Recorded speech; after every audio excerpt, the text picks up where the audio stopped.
Well, good morning and welcome to the prophecy update this morning. I'm excited that you are here and those that will be joining in online. Hopefully you'll be sharing this with others also as we look into the rising food costs and the coming food shortages. And are you ready? Before I get started, let me just encourage you. There's a lot going on. I've posted this on our Crossroads Fellowship page and it's also on my Facebook page. I encourage you to watch. It came out yesterday, The Great Reset, with Jan Markell, Jeff Kinley, Mark Hitchcock, and Mark Henry. That's on YouTube. Don't know how long it'll be up. Speaking of YouTube, one of the prophecy updates that I did a couple of weeks ago has been removed by YouTube because of a statement that I made stating that our president was going to sovereignly sign over our sovereignty as a nation to the World Health Organization. And they said it went against their principles. There's others on there that have also posted the same thing. And I thought, and of course I appealed it and they said, they're still going to do it. But in the Epic Times that we got yesterday, the June 8th through 14th issue, it says the World Health Organization is now working on far-reaching amendments to global rules after their setback. And it talks about that sovereignty in the newspaper. So it's, I'm learning and have learned for some time now that it reminds me of that scene in that movie says you can't handle the truth. And when it comes to social media, whether it's Facebook, YouTube, Twitter, etc., they don't want the truth. They want their controlled truth. They're programming the world, and they only want to come across what they want. Well, that aside, let's go to the Lord in prayer, and let's get started this morning with our what we're going to cover. Father, as we look into your word and into what we would need to do to prepare for the hard times that are coming, as we've already asked, may this time together have its one purpose, first to glorify your Son, the Lord Jesus Christ, for he alone is worthy of all praise and honor and worship, and it has to have the preeminence in all things. Second, that we as your people would, Lord, will be prepared for however long we have to stay here before the harpazo or the rapture, when you have the angel sound the trumpet to take us home as your Son's bride. And then also, as we go through this, maybe there's someone listening that has not trusted you as their Savior and realize how bad things are getting and how bad they're going to get. And may that be a motivation for them to really finally come to Christ. We ask that you bless now, again, to the honor of your Son. And it's in his name we pray. And everybody said amen. Let me give you a hypothetical tale. There's this man, and I'll use Bob. I use not the Bob that goes to church here, but I use Bob as a thing in our advanced cardiac life support scenarios, etc. I just like the name Bob. So there's this man named Bob, and Bob has read and studied The Great Reset by Glenn Beck, as well as looked up the references, the actual materials from which it came from, the books, the websites, all not just from other sources, but from the World Economic Forum, the globalists, etc. He's double-checked and triple-checked, etc. Then you have, he's read the new book that's come out, The Global Reset, which is coming out later this month through Amazon, or you can go ahead and order it and receive it now from Jan Markell and Olive Tree Ministries. And the title of that book was The Global Reset, Do Current Events Point to the Antichrist and His Worldwide Empire, by Mark Hitchcock and Jeff Kinley. Two books that I call bookends that they ought to be in every Christian home and that we ought to be studying so we have a fuller and better picture of understanding what's going on. Now, his family loves him, okay? There's no question that Bob's family loves him. He's loved tremendously by this family. But there are those in his family that think he's some kind of conspiracy theorist or some complete lunatic that's gone off the deep end, or sometimes he's 3 fries short of a Happy Meal. Just whatever, you can understand what I'm saying. Now, again, he's studied this stuff in depth. He's carefully researched all those things that I mentioned. He understands the globalist agenda of 2023 and 2030 and how it all ties into last prophetic day events, what's happening today, and he also knows what's coming from the things that he's studying. You can say Bob has scrutinized what the experts are saying and what they are projecting, especially in 3 areas. He's looked into the energy production, different things of that, the fuel, its availability, of course, what we're all experiencing, the ridiculousness of the high cost, and that it's not going to get better, and that our current administration is doing it on purpose because they think they can force us into an electric vehicle, which we can't even handle the power grid now for what we have. The costs are going to get higher because if they're comfortable and we can produce what we need to, then why do you need to drive? I mean, it frustrates me every time I fill up, and it's getting more expensive.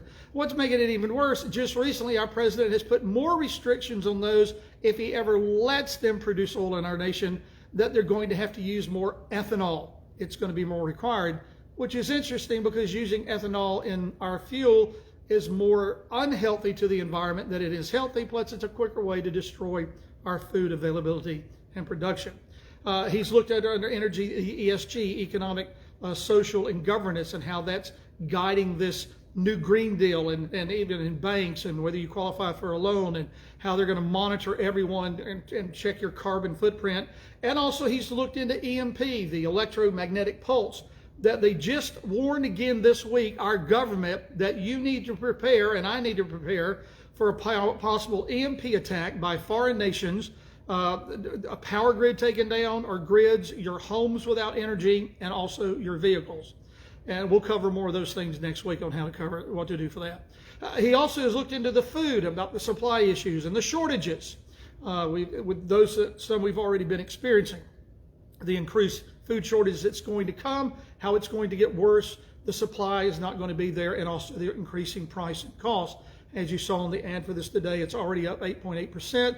They're expecting it to be 30% in the next few weeks and 50% before the end of the year. The lack of production that we've really covered in previous things. He's looked into that, about fertilizer costs and how that's going up horrendously, and farmers can't plant like they're supposed to. In fact, we had a class yesterday, an advanced cardiac life support class. I had some nurses in there. One of the nurses that's been nursing for a long time, brilliant woman, her husband's a full-time farmer, and we took a break and started covering some of this stuff, because I'm doing that in every class. I don't want to go through a class without warning a class and a little break what's been happening, what's coming down the line, and what we need to do to prepare. So we were talking about that, and it was amazing to me, out of the 4 that were there, 3 already knew all this stuff. And she said, it's exactly true. She said, my husband can't plant. She says, you think we're hurting now. She said, wait until next year when crops are not available for us to purchase. And we covered the reasons why, etc. What I want us to realize as we get into this morning, in Revelation chapter 6, and look at a couple passages of scripture this morning, all this is taking place for 2 reasons. One, it's taking place to set the stage for this new world order, this one world government that will be under the control of the Antichrist. In Revelation chapter 6, I'll begin in verse 3, it says, when he opened the second seal, I heard the second living creature saying, come and see.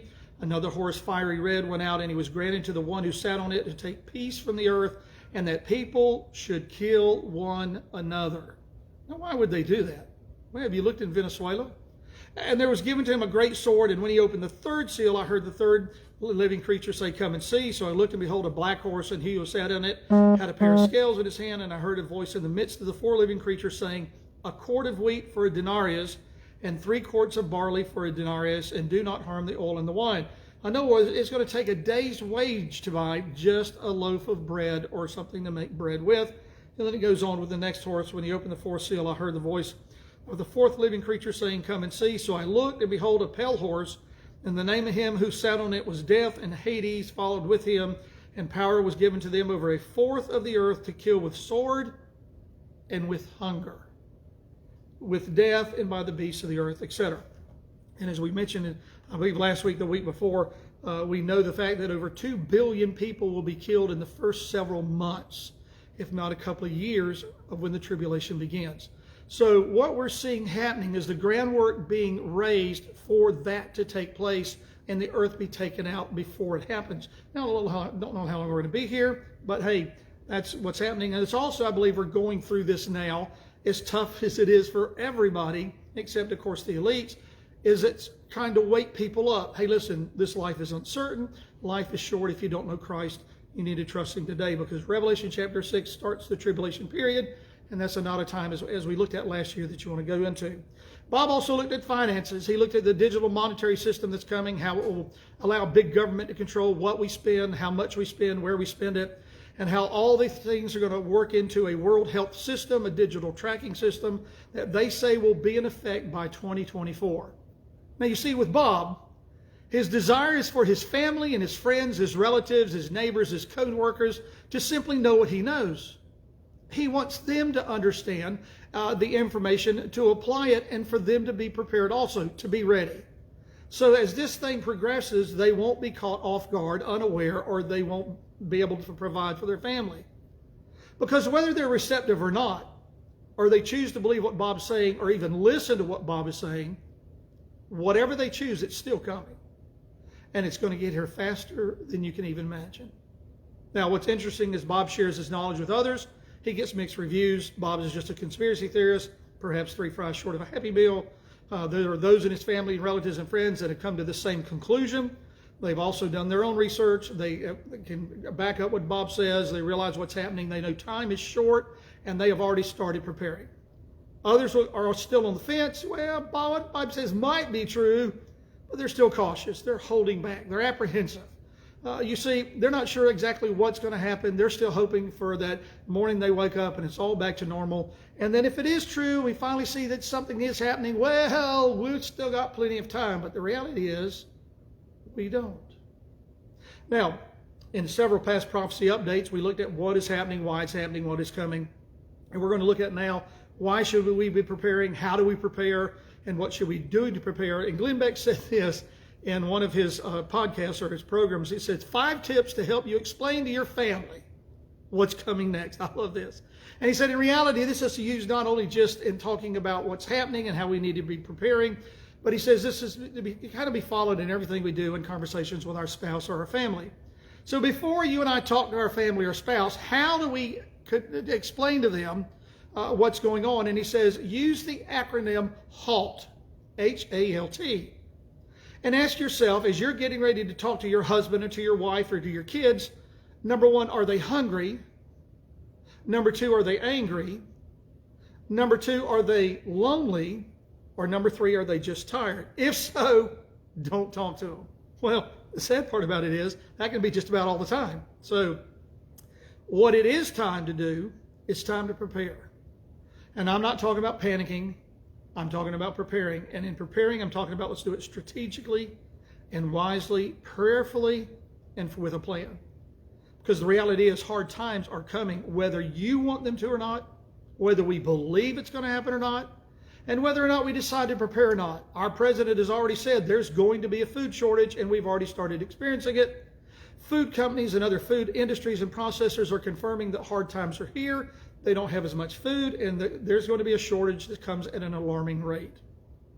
Reliable sources are stating that we should expect 2 million deaths by starvation alone in the next 2 years. Remember what happened in Shanghai, China? How they padlocked 2.6 million people in their homes. They had no food and no water. You could hear the screams crying out throughout the day, and how thousands upon thousands leapt to their death and committed suicide because they could not eat or drink. So number 1, hard times are coming. Number 2, you can choose to prepare now and pay less. This is why I tell you, listen, prices are going to skyrocket. They're already getting higher. And with them getting higher, you can start preparing now or continue your preparation and pay a lot less for food that you're going to pay by the end of August or the end of this year. We've already experienced, as I said, a 3 to 8.8% price increase in food. Now we're rapidly approaching, they say, a 30% price increase in food, not counting the fuel and fertilizer that we're paying more for, and other goods as those prices go up. In fact, I was listening to an economics guy yesterday. He said that the average American family has spent in price increase alone another full month's salary that they don't have to try to keep up with what they've been doing. Third, experts are predicting there's going to be another increase in food prices by 50% by the end of the summer, the first of fall. So you can choose to prepare now and pay less, or you can wait and pay later. You know, it's John Maxwell used to say, you know, when it comes to leadership or things that you want to accomplish, he said, you can pay now and play later, or you can play now and you'll pay later. And that's true. You can either pay now and prepare your family for whatever happens, and you can be a little bit more at ease as it gets down the road, or you can just play now and just go about as if nothing's happening, but you're going to pay, and you're going to pay a whole lot more. We've already begun to experience certain food items not available: baby formula, dog and cat food, wheat products, and that's going to increase, they say, 100-fold. Corn products is another one. Only 1/5 of corn is being planted this year, and corn's used in numerous other items. It's horrible. Let me ask you this way. People ask, well, why do I need to prepare? The store's got plenty of food. No, they don't.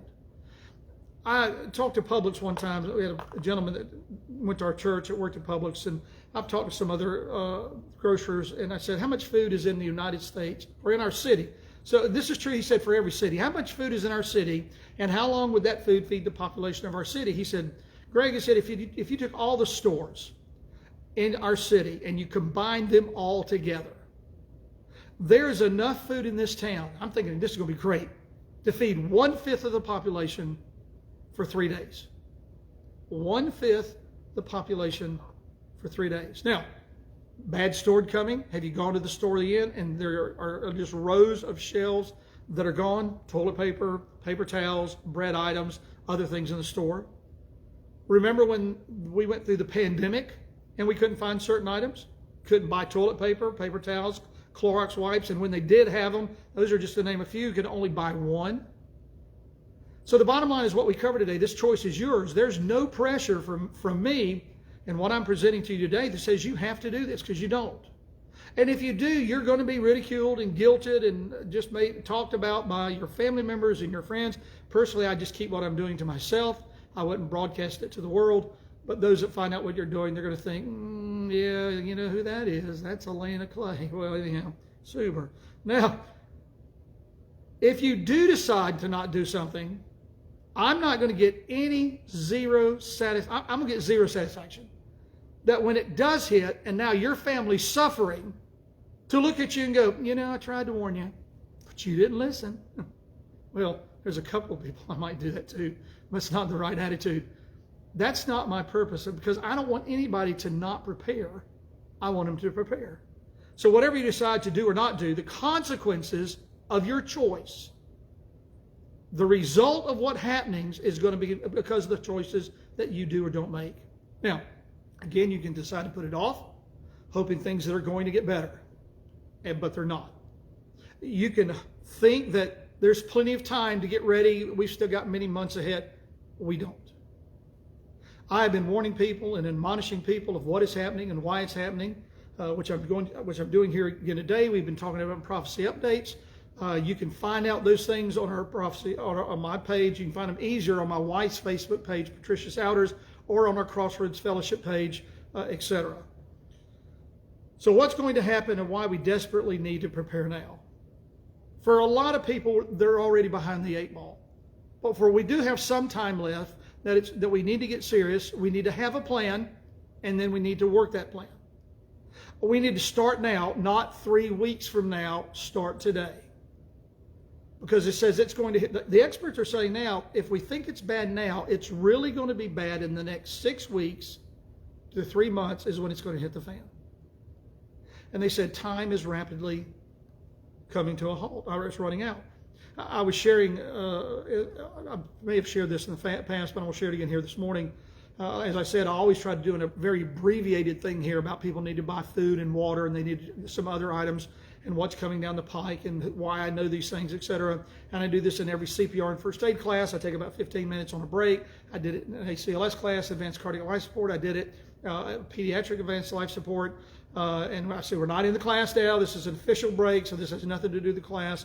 But I tell them what's happening and what they can do to prepare. And in the middle, I was doing a class at one of the hotels here in Thomasville, one of the high-end hotel. In fact, it was 2 hotels that had come together. And I'm sharing this on a break. They've gone and got water. And I said, can I take about 10 or 15 minutes and we'll get right back into what we're doing? And I started sharing with them some of the things that I've been sharing throughout for the longest time. And while I'm sharing, the lady that runs this very nice and elaborate and expensive motel, if you will, she said, can I interrupt you a second? Now, I really thought that she was going to tell me this is wasting time, that they didn't want to hear about this and that we needed to get on with the class. But this is what she said, and I quote, and she's talking to the people, that about 15, 20 people sitting in the room. You need to listen to what this man is saying. We recently had the head of FEMA with us in our hotel. And he shared the exact same information that our instructor is sharing here today. He said we need a minimum of at least 6 months supply of both food and water. And in reality, he says we already should have 2 years put back because of what is happening and what is going to happen in the next few months. He said our time to prepare as a nation is rapidly running out, close quote. Now, 3 thoughts I get into with Christians. They says, well, God will take care of me, and he does. He always provides, right? I've never seen the hungry begging bread, etc., the scripture says. But yet he also expects us to do. A man that doesn't work doesn't eat, the scripture says also. I think of Joseph in the Old Testament. God told Joseph, gave him the vision, there's going to be 7 wonderful, prosperous years. Food's going to be in overabundance, and it's going to be followed by 7 bad years. It's going to be the worst time this world has ever seen. And he said, you need to put back food now and prepare now, because when the bad time comes, it's going to be so bad you won't remember the good years, but you will have put back food to take care of your nation and the nations around you. God told him to prepare ahead of time. Noah didn't wait to the first drop of rain to start building the ark. He had been building that ark for 120 years. We don't live that long. We don't have that long, but he prepared ahead of time. Proverbs chapter 22 and verse 3. Now, I use the New King James Version in my reading and studies, but if you allow me to quote this verse from the New Living Translation, it goes like this. A prudent or wise person foresees and takes precautions. The simpleton goes blindly on and suffers the consequences. Let me read that again. A wise person foresees and takes precautions. The simpleton goes blindly on and suffers the consequences. Now, from a non-biblical standpoint, what if nothing happens? And we already know it is. We're already beginning to experience it. But what if we woke up tomorrow and, man, it's like 2018, man, it's wonderful. Ooh, the birds are singing nicer and the sun's shining brighter and it's a cool breeze. Wouldn't that be wonderful? But it's not going to happen. But if it did happen and everything turned around, which that can't happen if we're even on our greatest hopes by, another 2 years, you would still be buying products and things that you need, food now, at a much cheaper price than it's going to cost you by the end of the summer or the end of this year. And if hyperinflation does hit, like all the economists saying it's going to, we ain't seen nothing yet. Now, let me start off by saying what I'm going to share with you this morning is not a comprehensive list. You will need to come up with your own plan of action. You must decide what you need to do for the best of yourself and your family, and you need to make your own personal choices. There's going to be things in this list you go, well, I don't need that, and I don't need that, and that's fine, wonderful. Some people, different places I listen to, say you ought to have it anyhow in case you have to barter or something. But right now we're just talking about providing for yourself. You need to make a list of what you need, what to buy, when you need to buy it, how much you can afford to do weekly. And then you need to plan on steps to take and what you must do over the next several weeks and hopefully have months. You need to write down how to prepare, what's going to be best for myself and my family. And as you begin the process, and hopefully if you're already in the process, maybe you'll hear some things today that may fine-tune you a little bit more. And you need what I call your immediate planner goals, your intermediate planner goals, and your long-term planner goals. What I'm going to do is give you some things that you and I need to do to start preparing yesterday.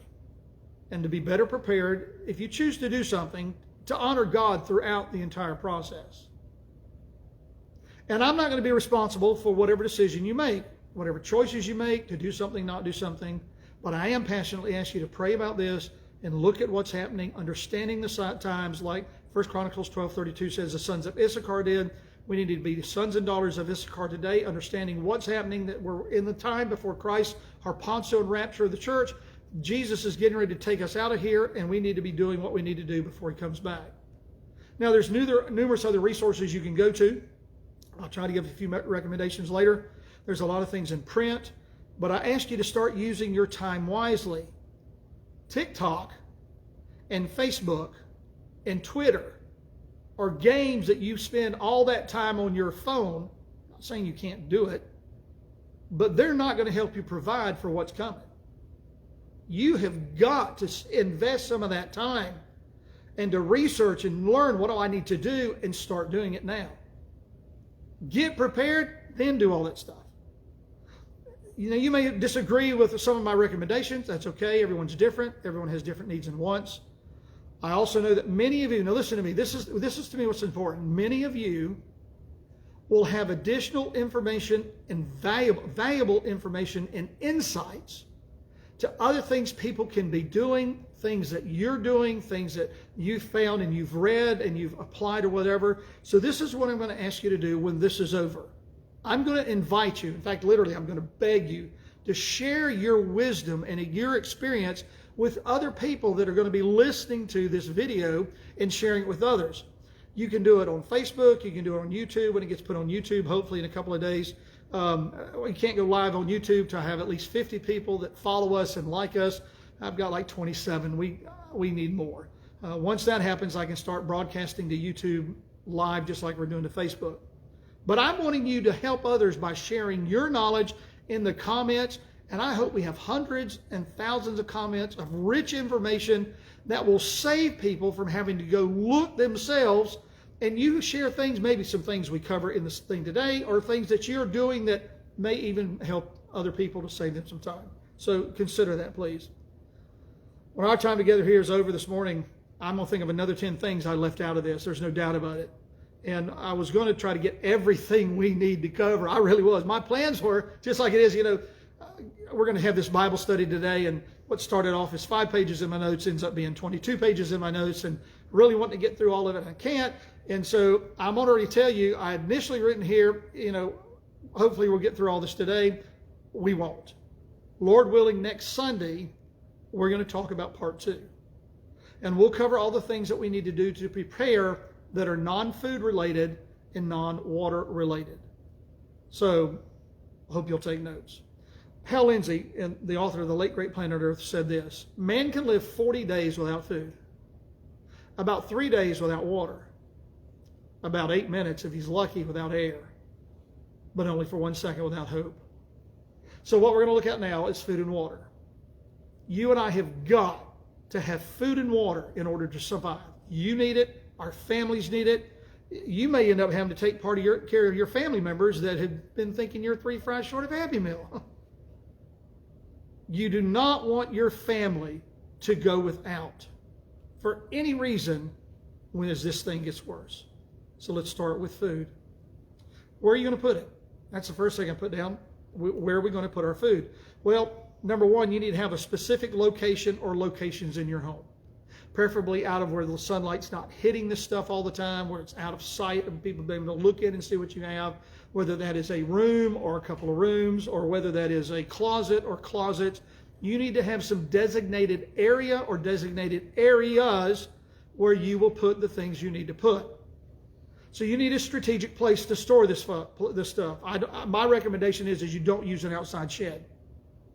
You can use an outside shed for non-food products, some things anyhow. You can find out you can't really put duct tape out in a tremendous heat because it gets too sticky and it's not as good.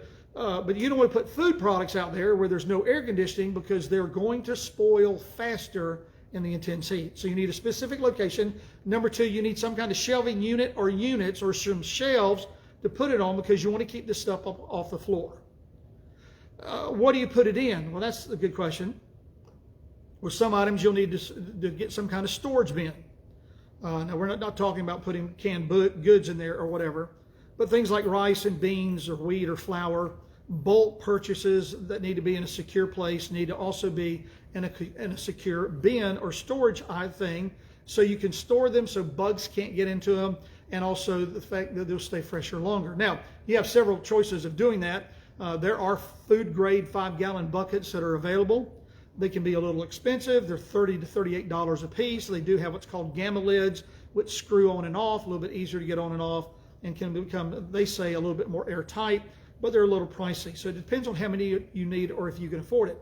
I know a lot of people that what they're doing is another option is just getting a regular 5-gallon bucket from Home Depot or Lowe's. Now, you want to make sure you purchase the lids along with these buckets, okay? The total cost for one bucket and a lid's going to run you between $8 and $9 for both. With these, with whichever one you go with, you need to also get 5-gallon food grade storage liners. That goes in the bucket with the food. It takes the oxygen out of it, therefore the spoilage is less, and it keeps the food preserved longer.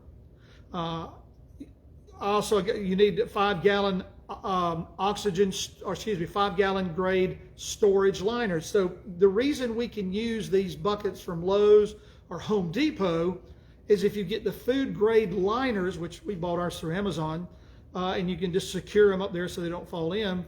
The food is not against that type of plastic, which is not food grade, and therefore it's safe and it'll be safe to eat.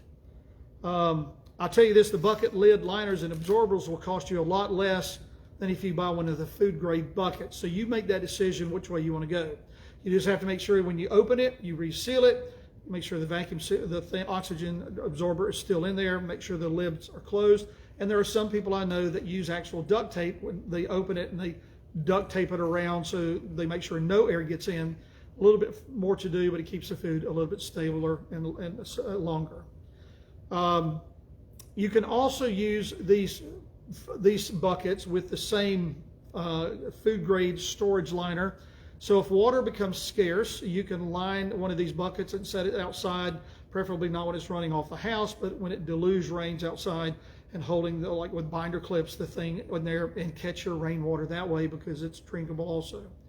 So that's what we do. Where do we put it and what do we put it in? My question is, what do we purchase?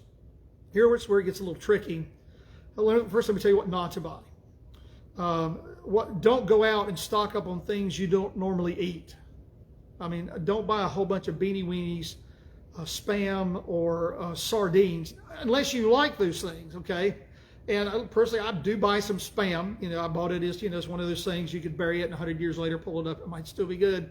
Don't buy those things unless your family eats them already. And even if they do eat them, you can't build your whole preparation thing on that's the meat we're going to eat. You got to get a little bit more creative. So buy things that they enjoy. Don't buy things they don't enjoy. And as you prepare and put food back, make sure you're preparing to keep your family healthy. A balanced meal of some type. In other words, you're not all eating, this thing over here, this over here.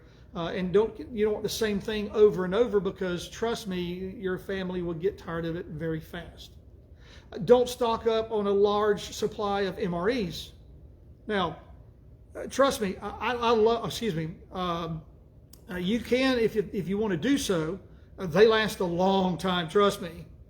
But I had somebody tell me this a while back, don't buy an MRE unless you look at it. Look at the reviews of the MRE you're buying, how many people liked it, how many believe it tasted horrible. And then if you think you might want to try those, order a couple of them, let your family try it, and then go, these we could buy, we can put these back because they're good 25, 50 years, whatever. But don't just go out and buy a bunch of MREs, because a lot of them are nasty. Don't buy a whole lot of meat. Now, if there's anybody, my wife will tell you, I love meat. I love steak. I love chicken. I like just about any kind of meat except liver. But we're already talking about 2/3 of the country going to have blackouts during the summer. That's everywhere, they're saying. They're not going to have the energy to keep everybody's homes up and running. We're going to have a horrendous heat index again this year. So with the blackouts, then my question is, there's not electricity. How are you going to keep your food from spoiling? Again, back before all this started taking place in my CPR and first aid classes, I would tell everybody you need at least one generator. And you need more than one 5-gallon can of gas. I said, because what are you going to do if the power goes out and you have to keep your freezer and your refrigerator running? And then how long can you keep it running? And I shared this over, and there were 2 incidences, and one very good friend of mine knew they needed to buy a generator and didn't, and when the last hurricane came through, they were without power for three weeks or longer, lost everything in their freezer, lost everything in their refrigerator, hundreds and hundreds of dollars. Then what kind of generator do you get? You can make up your own mind. We might cover that more next week since it's not a food thing. We'll do that there. There's some generators that are better than others. But I'm saying every family needs at least one, hopefully a silent running generator so everybody in your neighborhood doesn't know what you're doing. It would be great if we all had a backup generator system. Now, we don't. Oh, I'd like to have one, wouldn't you? But they run $5,000 plus. By the time you buy it, have it put in, get a separate large propane tank, have an electrician hook it up to your house. A great investment. One of those things that we'd probably like to have sooner than later. There's other things that you can do when it comes to meat is you can buy freeze-dried meats from different companies. These meats that'll last anywhere from 10 to 25 years. Now, these products are a lot more expensive than their other items. You're going to spend several hundreds of dollars, but you definitely want to have meat available as meat becomes more expensive and as the New World Order wants to substitute their meat, which they say is coming and has already started hitting some store shelves. It's amazing. I can still remember back when I was in high school and hamburger went up to 99 cents a pound.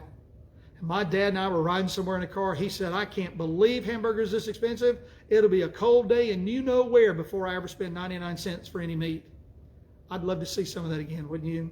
Okay. Freeze-dried meat is excellent. It's easy to prepare. You got to have water to do it with. So how do I get started? As I said, first and foremost, buy food you already eat and like. First, start making an inventory of every single thing you have. Get a notebook, okay? Get a pen, make a list. List it by items, food groups, topics, whatever. List in there what you have so that way you can remember what you need or don't need. My wife has put the dates of expiration on all our cans and bags, etc., those food items. Some things last longer than the expiration date, so just don't automatically throw those things out. And by also putting the date on there, she says we can rotate the stock.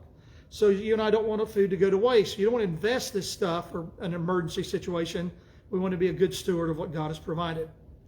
A good item to buy might be a food saver machine to vacuum seal your food. You open something up, you have some food left, vacuum seal it, throw it in the refrigerator, it will last longer. So number one, make an inventory of everything right now. Number two, make a list of what you need to buy. Now the list will constantly change. What you put on there, okay, we need these things, but what do I need first? Don't take or waste a lot of time, but just make sure you've got a good list and you start hitting that list rapidly. Number three, determine how much you're able to spend within your budget. Okay, where am I going to get the money to do this with? Okay, are there items I can sell to best prepare my family for what's coming? Are there areas I can cut back in of things that we're doing or we don't need to do? Do you really? You know, I'm not against the cable company, trust me, but do you really need cable? How much cable is costing you? I know people paying. We used to pay $100 a month for HD cable and didn't have any movie things or whatever. But I know some that are paying over $200-something a month for cable, and most of the time they're watching stuff on their phone. Amazon Prime, YouTube, Netflix, Hulu, anyway. So how much can you save a month if that's just one area you might pick? You don't have to, you can. Also eating out. Listen, I love to eat out. I love to eat at Chick-fil-A. Yeah, I must because I have right at 48,000 points on my Chick-fil-A app. I'm using that for when it really hits the fan and we have food that we can get. But have you seen how much it is to go out and eat? I mean, my wife and I went out and eat the other day, and we paid more and didn't get a whole lot more. We paid more for the two of us than what we paid for us and two of our children just a few years ago. So once you do this, do number four. Be diligent in your research. Where should you purchase your food? Well, our three favorite places are Costco, Sam's, and our local grocery store. For us, we like Publix. We'd go to our Kroger's if it was here. Those three are the places I would start. You may not have, I know some people that are listening online don't have a Costco or Sam's near you, so pick the grocery store or grocery stores that can best meet your needs. If you do get a chance to go one of those, make a list for that. What can we buy in bulk when we go to either Costco or Sam's? And maybe you could go with somebody as a guest, or get you that one-day free guest thing pass.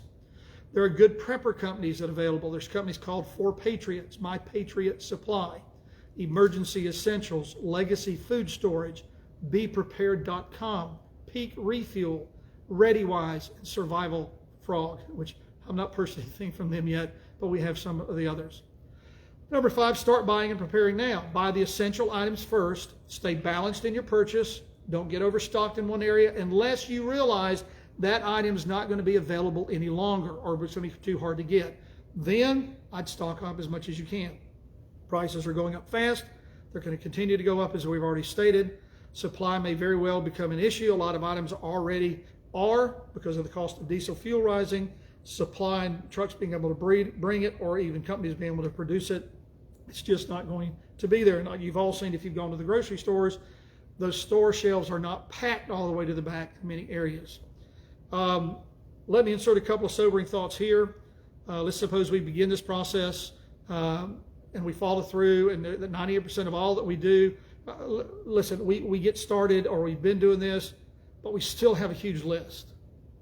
Bottom line is, 98% of us do not have the time to get all that we want to get done, and still pay at a decent price. And none of us really have enough money to completely and fully stock our house in the short time we have left. So what I want to tell you is, do something and don't be discouraged. Plan your work and work your plan purposefully, strategically, urgently, and most of all, prayerfully. It's much better for you to be doing something than absolute nothing. If you fail to plan, you plan to fail. You don't want your family to suffer because of us taking this serious, or our lackadaisic, anyhow, for not doing anything, or just being lax at it, or lacking to prepare. The reality is, we're without excuse. So someone asked me a question, so what is the purpose of us doing all this? If the Lord's coming back at any moment, why should I be preparing? And what about all we do this, and then the trumpet sounds and we're out of here? Did we do all this for nothing? Well, since, number one, we don't know the day or the hour the Lord's coming back, and no prophecy has ever had to be fulfilled for the harpazo, or the rapture of the church, to take effect, that can happen before this message is over. That would be nice, wouldn't it? Then whoever's left behind can have what's left at your house and my house and everybody else's. But we don't know when it's happening, and we don't know how long that shadow of the tribulation period is going to go into the church age, because they're doubling down, and the World Health Organization didn't get their thing passed this year, but they said it'll be passed next year, and you'll be chipped afterwards. That's in their own publication. I don't believe the church is going to go through any of the tribulation period. We know that from 1 Thessalonians 4 and 5. But let's suppose we prepare all this food, and we're gone, and there are family members that don't know Christ, and they're left behind. Well, at some point in the tribulation, they're going to require that person to get the mark of the beast, and the person that gets it's damn their soul for all eternity. So at least there'll be food there for your family that were not true Christians, that had not trusted Christ. Or there's someone that all your family's gone, and somebody comes and breaks in your home, and there's food there to provide for them, to hopefully sustain them a little bit longer. They're not part of the first 2 billion that die in the first year or so, and they come to a saving knowledge of Christ.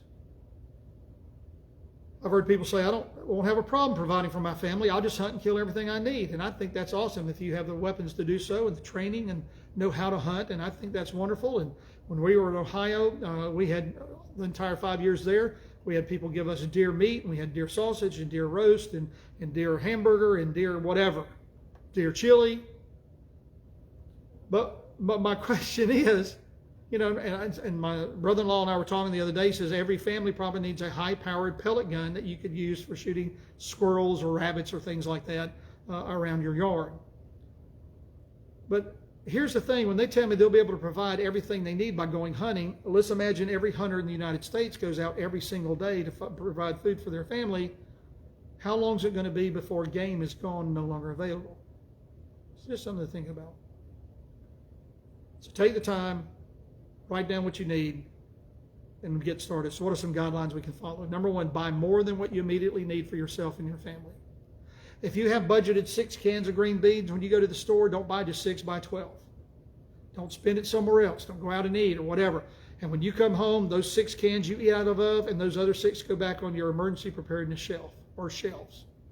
And when you run out of those 6 cans of green beans, well, I just don't want to go to the store. I want green beans tonight. Don't go in there to that place and grab those green beans. Go to the store and buy 12 more cans. Bring those 6 home and eat out of them, and the other 6 go back on your shelf. Don't get into your emergency stock and prices until they become so high that we've got to start doing that because we can't afford to buy the food that we want. If you start to notice certain items are not available, stock up while they're there. They may not be there in a couple of weeks. There's a limited one you can buy every one of them you can buy, and then leave the store. And my recommendation is you go to the store and you go back and you buy the limit again, and you just use a different checkout person. At Costco, you can do that, but you have to wait a couple hours, because if it were back when you had a limit of what you could buy, you could only buy that limit, and if you had more than one, they were taking it off. And I said, can I go out and come back right back in? And one of the guys said, well, yes and no. He said, you got to wait about 2 hours. Number 2, these items of food are recommended by people like Living on a Dime, Alaska Granny, Appalachia's Homestead, Sensible Prepper. Just a few that you can find on YouTube. So here we go. This list is not exhaustive. I want you to buy this food, these items, figure out what you can use, adjust it according to your taste, your needs, etc. I'm going to list them rapidly. You may have to, I'll try, I'm sorry I talk fast. But this is a compilation of all those people that I've been listening to and following and several others that I haven't put on here. And this says what you need to have in your home. Number 1, rice, various grains, popcorn. They already say there's going to be a shortage of popcorn in the next 6 months. Honey, various nuts and peanuts. One that I listened to the other said, you need Tang. It comes in sugar-free, and also it has various flavors, but it's just so you're not drinking water all the time. You can do drinks or like instant tea, things like that. You need all kinds of beans: kidney, black, pinto, Great Northern, navy, butter beans, lima beans, because they're a good sense of protein. Now, I could be spending a long time, and I'm trying to get this done within the hour, which we're going to be close. But you know the advantage of having these things and what you can use them for. Everyone said always have an array of pasta on hand. Elbow macaroni is another thing, macaroni and cheese. Canned soups, they said, are essential, especially your cream soups that you can use to cook with. Alfredo sauces, tomato sauce, tomato paste, tomato or green chilies, rotel, or spaghetti sauces, put up spaghetti sauce. They said you need sugar put back, granulated, brown, powdered, molasses, stevia. What's the monkey thing? Monk fruit. I keep calling it monkey fruit. It's monk fruit. It's great for diabetics, along with stevia. Powdered milk you need to put back for not only drinking, but also baking. Chicken bouillon cubes. You can buy a huge container of them like this at Sam's. You put them in rice and green beans and different things. All sorts of canned goods, all kinds of vegetables. If you like the vegetable, you need to get it while you can. Canned potatoes, canned fruits, canned soups we've already mentioned, canned meats. We find Kirkland brands the best. That's Costco. Their chicken, their beef, their salmon, the tuna are excellent things to put back. And even applesauce. Spices that you use and that you like to use. Oats, granola. You need to put back powdered butter. And most of the time you have to get that from one of the, like the list of companies that I talked to you about earlier. You need to stock up on freeze-dried stuff and dehydrated items. You need to be putting back dog food and cat food and rabbit food and bird food for whatever pets you have.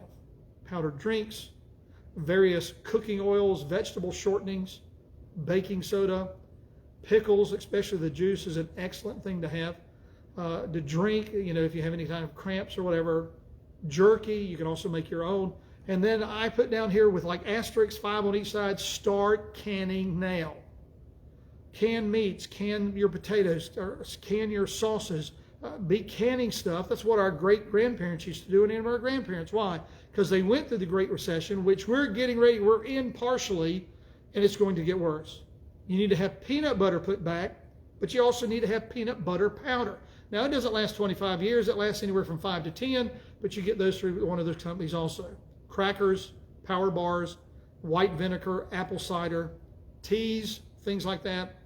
Those are the basic things that everybody listed, and it was listed more than one time. Now, again, there's a lot more things you can add to this. I encourage you, as I said earlier, share this. When this is done, go online and put your comments, because there's a wealth of information that people out there are listening, and that you can share and save people time so they can be more creative and more strategic in knowing what to buy and why. Some of these things your family won't use. Some of them they will. Some of the things we need to buy because we're going to think, well, oh gosh, how am I going to cook? And what am I going to cook with, etc. So That's your food items. That will get you started, and you can adjust it from there. One of the things I didn't put in here that they mentioned, have some kind of treat. You can get freeze-dried stuff, cookies, you can get freeze-dried, different things like that.